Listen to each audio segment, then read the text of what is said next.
Hi guys, with the long-awaited Pocket 3 coming out in the last week or so, you might be wondering, is it worth the upgrades if you own the Pocket 2 already? Or perhaps you're going to want to purchase a new Pocket for the very first time because you don't already own one.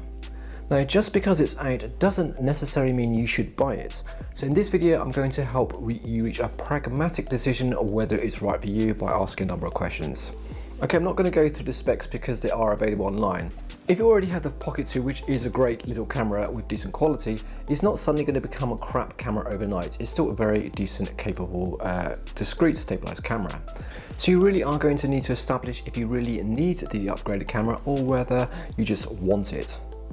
Now, to help you work out if it's a worthy purchase of your hard-earned money, I'm going to ask you some simple questions. So the very first question you should ask yourself is, do I really care about portability and size? Or do I not just want to use my mobile? Now, if you have the latest mobile phones, all of which have a pretty decent camera quality, to be honest, built in, then that's going to be a much cheaper option. Would be to get yourself a phone gimbal for the likes of DJI or Insta360 for maybe £140 or so, and then save yourself a huge amount of money. Now, it's certainly going to give you a bigger screen to work with, and it's going to be in your pocket anyway. My wife far prefers to use her mobile with a gimbal rather than a pocket camera because that's just the way she likes to work.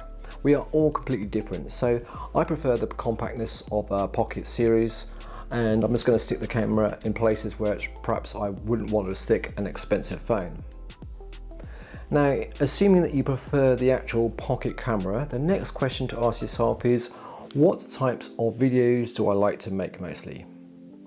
Now, I would classify users into the following main groups, and then I'm going to address each of these groups in turn. So first of all, we have the action group, so the adrenaline junkies. We then have the walking tour group, and those who like to record walking videos in towns and cities, etc. We then have the bloggers, those who like to turn the camera on themselves and maybe walk and talk. We then have the B-roll specialists. That's anyone who likes to film things rather than people, so cars, flowers and buildings, etc. We then have the third-party specialists, anyone who films people doing something like perhaps skateboarding or dancing, etc. Then we have the low-light specialists, and they're like people who like to do things in the dark. And then we have family event recorders, and they are people who like to record their own family, kids, pets at various family events. The first group is easy. If you mainly make any type of action video or 360, then the Pocket 3 is simply not going to be suitable for you. It's not an action camera in any way, shape or form, so you're going to be better off with just a simple GoPro or some similar action camera. If you make walking videos, then the next question to ask yourself is, do I feel conspicuous or uncomfortable when walking on the street?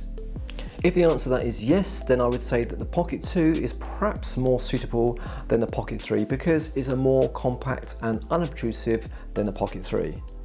I even have a couple of videos talking about the Pocket 2 for unobtrusive street recording, so check them out there when you have a chance to do so. If you already have the Pocket 2, then I don't think an upgrade is actually worth it. But if you don't have a Pocket camera already, then you can pick them up for much cheaper new or in the second-hand market. Now, if you don't care about camera size and you want the very best quality, then consider the Pocket 3 because it's going to be a much more expensive camera. So the Pocket 2 in daylight conditions is pretty good quality, so you need to decide where the actual increase in the price is worth it for you for a little bit of increase in quality. We then have the vloggers. Now, if you're into vlogging, then the Pocket 3 is a superior vlogging camera with a whole load of features that will make your vlogging experience so much better. So I would say that you should seriously consider the Pocket 3 if that's your type of content, including, for example, it's got superior face tracking and glamour effects, and you're going to certainly find those very interesting. Now for the next group, for the B-roll specialists, and they are people who like to record things rather than people. Again, I'd say the Pocket 3 might be a little bit overkill for your needs.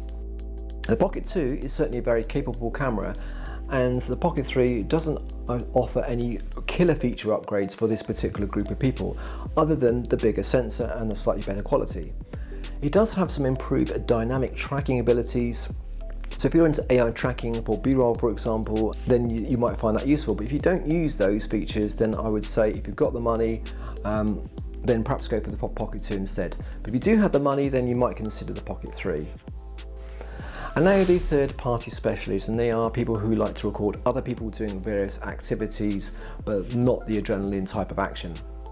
Now the Pocket 3 offers Active Tracking 6.0, which is an advanced tracking algorithm, and it's definitely going to help tracking a person much better than the Pocket 2. Now for the improved tracking alone, I would say it's probably a considered upgrade to go for a Pocket 3. Let's now move on and talk about for the low light specialists. So for those type of people, the Pocket 3, I would say, is a no-brainer. So the increased sensor size offers far superior low light performance, and is certainly one of the major advantages of the Pocket 3 compared to the Pocket 2. So if you fall into this particular type of group of people, I would say it's definitely worth the upgrade. And now on to the next group for the family event recorders. Again, if as you are following people around, perhaps kids and dogs and stuff, the active tracking will definitely benefit that types of things.